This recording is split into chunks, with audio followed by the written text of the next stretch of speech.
I guess you can get a headache after just one glass of Chardonnay. Welcome to the winners and losers for week 3 of NFL football. Obviously, as a Broncos fan, we took it. We took it on the chin as Broncos fans. Watching the Dolphins drop a 70 steamer on my team was like watching my neighbor beat up my best friend and then having to side with my neighbor afterwards. I have nothing! But the Cardinals also shocked the Cowboys. Keenan Allen torched the Vikings for 215 yards. Being a 31-year-old receiver to outshine Justin Jefferson by 66 yards and throw a TD is the best thing to happen to 30-year-olds since student loan forgiveness. So let's kick this week's winners and losers off with America's most socialist top 10 list. The Blop 10. It's my Blop 10 plays. This is where everyone gets a chance to succeed. Number 10, Jake Bobo and his touchdown catch. Jake Bobo ran a 4.99 40-yard dash at his pro day, but you don't need to worry about speed when you've got feet like this in the back of the end zone. Number 9, Tom Pelissero sneaking this into the broadcast. I am told don't expect any other back to get a Chubb-like load starting today against the Titans. Backs getting Chubb-like loads, saving more unwanted pregnancies than ugliness. 8. This is how you run a needlessly elaborate trick play. And this is not how you run a trick play. I can't believe the Browns did something better than the Packers. Number 7, Jimmy Graham scored a touchdown in the year 2023. I swear to God, I thought I was hallucinating. Just like I thought I was hallucinating when the Dolphins scored 70 on the Broncos. Anyone else have to watch their team give up 70 points this week? No? Fuck you. Number 6, Deshaun Watson throws the ball backwards. That's a live football. His moral compass is all fucked up right now, and apparently so is his regular compass. Number 5, Zach Wilson has been so bad that he's making Jets fans lose their teeth. You know you're frustrated when your teeth come out. Watching him play quarterback is like pulling teeth, so this guy got off easy. Number 4, Amari Cooper was out of bounds, apparently, according to this referee, who, to be fair, only had the perfect view of the sideline. Number 3, fullback Andrew Beck. He's a fullback. Made all fullbacks everywhere proud on this kickoff return. He's a fullback. Outracing his former teammate Brandon McManus. He's a fullback. On his way to the end zone. He's a fullback. Are we sure this isn't Dan Connolly post-diet? He's a fullback. Number 2, Gardner Minshew stepped out of the back of the end zone, just like Jimmy G and Dan Orlovsky before him, but unlike those nerds, Minshew got the win. If Jimmy G is pure sex, well then Gardner Minshew is the conception. The moment life is born, okay? After that gaff, he hit Michael Pittman deep downfield in overtime, and Pittman makes the catch of the week. The Braille Mary 2.0 as his helmet is ripped off his face, but he holds onto the ball. Number 1 in the Blop 10, Travis Kelce. He received a lot of backlash for appearing in a Pfizer commercial this week promoting the 4th COVID vaccine. Well, now Pfizer can follow this ad up with only vaccinated men date Taylor Swift. If they don't take advantage of that opportunity, I'm gonna lose all faith in Big Pharma. And number 0, because my blop goes to 0, George Pickens, or should I say George Whiffins, trying to throw a block. This is literally one of those highlights that I watched a dozen times. And real quick, our Patreon Zoom hangout is Wednesday. It's for all $10 monthly donors on Patreon or in the YouTube memberships. That info is on Patreon and on the YouTube community tab. And I have shout outs for new patrons, Pepe Le Poo, Jeff Klein, Samuel Dexter Garfield, Totally Fucking Vapid, Gabriel Freeman, Christina Kircher, Prototype 8932, Nathan Daniels, and Danner Pilikowski. Thank you guys so much for your support on Patreon and in the YouTube memberships. Let us begin with the winning QB. I've got to give this one to old Justin Herbert, fully loaded, who put up an insane stat line against the Vikings. Herbert threw 47 passes, completing all but 7 of them and stacked over 400 yards through the air with 3 touchdowns. He also threw a ball 200 miles per hour to Donald Parham, who somehow hung on to this absolute piss missile. Hilariously, Herbert didn't even have the best completion percentage in that game. That went to Keenan Allen, who went 1 for 1 with a 49-yard touchdown pass to Mike Williams. It's not fair to have 2 good quarterbacks when some teams don't even have 1. Yes, I'm saying the Jets should trade for Keenan Allen. Losers? Chargers fans? I'm sorry, guys. Keenan Allen had a career day, 215 yards. He and Mike Williams combined for over 330 receiving yards, and as soon as the Chargers' passing game looked unstoppable, Mike Williams went down with a torn ACL. Apparently, there's also an arrest warrant out for J.C. Jackson for probation violation. I think his violation was to the Chargers' salary cap after they gave him $82 million. And I'm adding a new winner this week. Well, it's just the Kirk Cousins Award. It goes to the quarterback who, no matter what you do, your team still loses. Cousins has 3 straight 300-yard passing games this season, 367 on Sunday, and 3 TDs, and the Vikings lost to the Chargers. He's completing 69.6% of his passes this season and is 0-3. And it's gotta suck to see your defense turn a red zone pick into a touchdown. A red zone pick in the 4th quarter that turned into the Chargers' lead. Losing quarterback, this pains me. Sam Howell of the Halaban looked fantastic last week, and then Denver's defense allowed 70 points, and we realized that meant nothing. Meanwhile, Howell threw 4 interceptions against an actual defense, the Buffalo Bills. Last week, Josh Allen proved he's back, and this week, Trey White proved he's back to being one of the best corners in the NFL.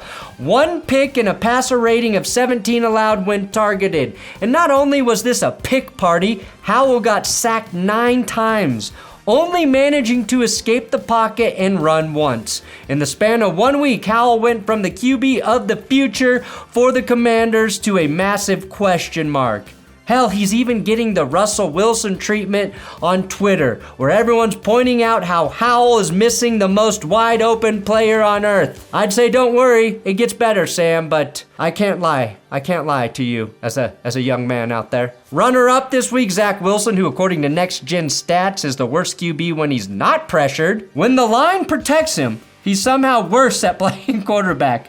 On plays where the defense fails to get a pass rush win, Wilson has the lowest QBR and lowest completion rate in the NFL out of 34 qualified quarterbacks. Winning protection, though? Well, that does not go to an offensive line. It does go to a line, the line Robert Saleh gave to protect his QB, Zach Wilson.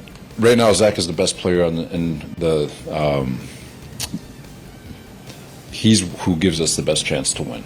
And, so that's basically that would be the cleanest answer I could give you. And now we know good protection doesn't help Zach Wilson, which makes his best NFL comp retired corner Antonio Cromartie, who's fathered 3 children, including twins, since having a vasectomy. Which is good news for Sauce Gardner, who claims Mac Jones tried to stop him from having kids in the future by hitting him in the balls. Dude got ice up. He's trying to stop me from having kids in the future. Sauce posted this video of him shoving Jones, which does look like McCorkle, the dirtiest player in the NFL, took a jab at Sauce's nuts. Losing defense, it's the Broncos. Thank you to everyone who's watched my Broncos recap in the worst game ever. But I'd be remiss if I didn't have the worst defensive performance in NFL history in this video. 3 of the fastest speeds reached this season all happened against Denver. The 5 fastest speeds this year all belong to Miami players. Gee, I wonder what their secret for speed is down there in Miami. The Dolphins became the first team ever with over 350 rushing and 350 passing yards in the same game. They did that all without Jalen Waddle, who also runs a 4.3 40. Miami is the first team ever with 5 rushing and 5 passing TDs in the same game. The real problem is we have all been saying Devin Achane's name wrong. This was Kevin Harlan in the game. Achane, touchdown. And after his 200-yard performance, he asked his teammates to call him Devon Achane. So there goes my Devin Hurricane nickname. That was a That was a good one. Luckily, my writing partner, Will Keys, came in the clutch. The Legion of Zoom now features Jackie Achan because of how he rushed through our defense. Winners, all Broncos fans who are indeed dying inside. Shirts available in the spring store below. Dying inside shirts for us. You're welcome. Let's ride. Die inside. Losing coach? Sure, Sean Payton and Vance Joseph, but Josh McDaniels proved to all of us that his testicles have actually never descended. The cowardly ballless call of the week goes to Joshy McDaniels with less than 3 minutes left in the game. McDaniels elects to kick a field goal on 4th and 3 from the 8-yard line. Down by 8. You still need a TD to win there, Josh. How cowardly was that call? It might be the most cowardly call in NFL history. Since the 2-point conversion was adopted in 1994, the Raiders are the only NFL team to attempt a field goal in the last 3 minutes of the fourth quarter when down by exactly 8 points with less than 5 yards to go for a first down or a TD. Moral victory? This week's moral victory goes to the Carolina Panthers, who look pretty damn competitive without their starting quarterback, Bryce Young. Andy Dalton came in versus Seattle and looked actually pretty good for the most part, going over 360 yards with a pair of TDs and no picks. Adam Thielen looked like he could move again, picking up 145 yards, and they would have been in this game to the end if not for a missed field goal. But hey, they're still 0-3, and their backup quarterback looks better than the number 1 overall pick, so maybe that's not so good. Shit. Winning rookie? CJ Stroud was quietly racking up yards in the Texans' first 2 games of the season, but was unable to secure a win either time. Sunday, he went into Jacksonville and put it all together, throwing for another 280 and firing a pair of TD passes as the Texans picked up their first win of the season. His best pass was this 49-yard dime to Tank Dell to split the defenders in the first quarter. He had a passer rating of 118 against a pretty good Jags defense in Houston's 37-17 win. Stroud has easily looked like the best rookie quarterback this season, especially because he's been able to stay healthy. The other winning rookie, Stroud's receiver Tank Dell, who averaged 29 yards of reception,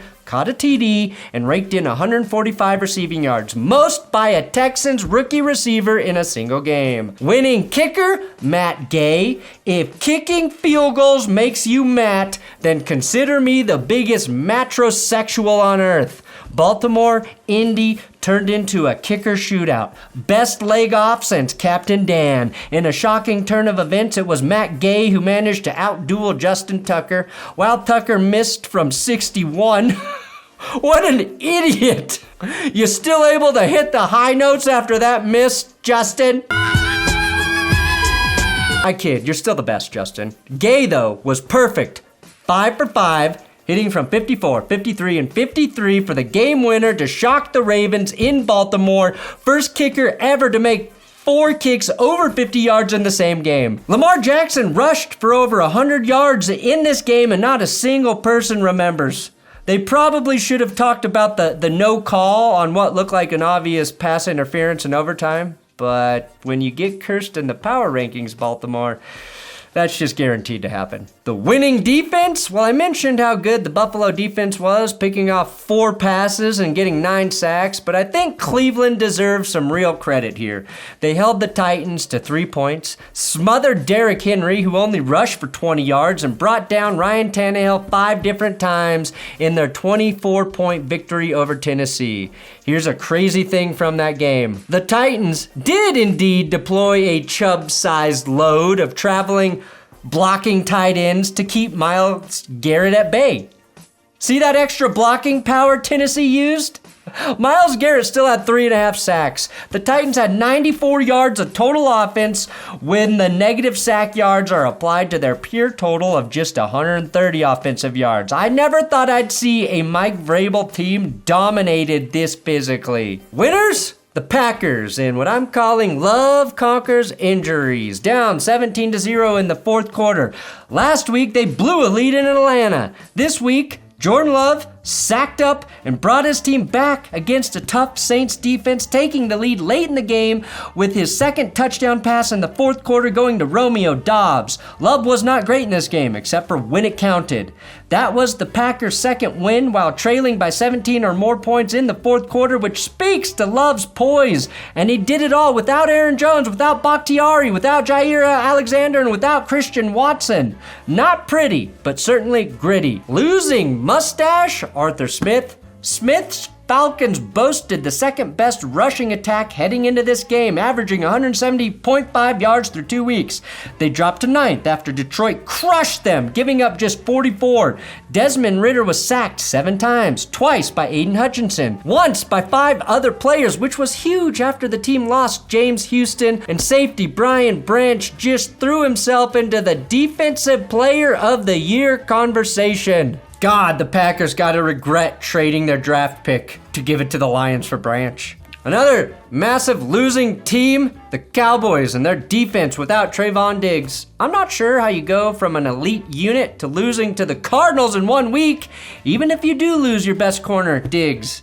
This is still a team with DeMarcus Lawrence, Stephon Gilmore, and Micah Parsons, but the Cardinals gashed their defense with 222 rushing yards and just 4 incompletions through the air. Somehow this defense made Josh Dobbs look better than anything I saw out of Kyler Murray last season.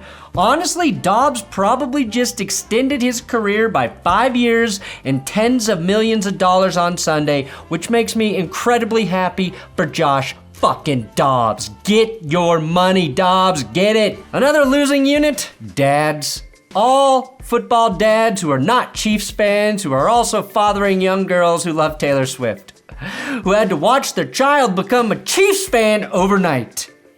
Oh, I can't imagine. Karma's real. Winners? The Chicago Bears, who lost 41-10. But nobody's talking about that because the Broncos lost 70-20 and because Taylor Swift went to your game to watch Travis Kelce. So, yeah, you got a free pass, Chicago. You better be writing thank you letters to Swifties and Broncos fans. Losers? NFL fans having to flip back and forth between 2 Monday Night Football games for the second week in a row. Is the NFL in partnership with Adderall? Because I feel like I can't focus during these staggered doubleheaders. The entire purpose of prime time is to feature 2 teams, not fucking 4. And putting up 2 boring-ass, defensively dominant games makes your product look worse. Oh, the Bucs went 3 and out. Let me check in on injured Joe Burrow and Matty Stafford getting blasted again. Back to the Eagles, and they QB sneaked for a touchdown that grown men bitch about every week because the Eagles do it better than anyone. Mike Evans did give us exactly 1 Buccaneers highlight, and I'm actually more impressed with how he uses Reed Blankenship as an elevator to lower him to the ground gently than the one-handed grab. Now my winning defense goes to both the Bucs and the Eagles. D. Delaney jumps this route at the goal line perfectly and executes an insane interception. While we were watching this art in motion, I was like, oh shit, the last team I'd want in front of me, if I'm on my own inch line, is the Eagles. And on the next play, Philly stuffed the run so far into the end zone, the refs were signaling safety before the play was even over. 2 incredible defensive plays, back to back, but you probably missed it to see this instead. Losers? Bengals offense. I think the decision to rush Joe Burrow back from his calf strain is going to be an issue for the Bengals all season long. They may have technically saved their season with a win, but Joe ain't Joe Shiesty right now, and they still have to play TJ Watt twice and Myles Garrett again. Going to be hard to beat those teams when your touchdown to interception ratio is 0-1, and you go 3 straight games with 0 first half touchdowns. Winners? I will say the Bengals defense looks very good. Dax Hill is emerging as a legit stud from the safety spot, and he showed us the exact amount you are allowed to blast a quarterback and not get flagged for roughing. This is a good, clean hit, but I was sure a flag would follow on the he hit the QB too hard principle. And it's just a little frustrating that as soon as the Bengals defense looks truly dominant, their offense is just gone. Gone!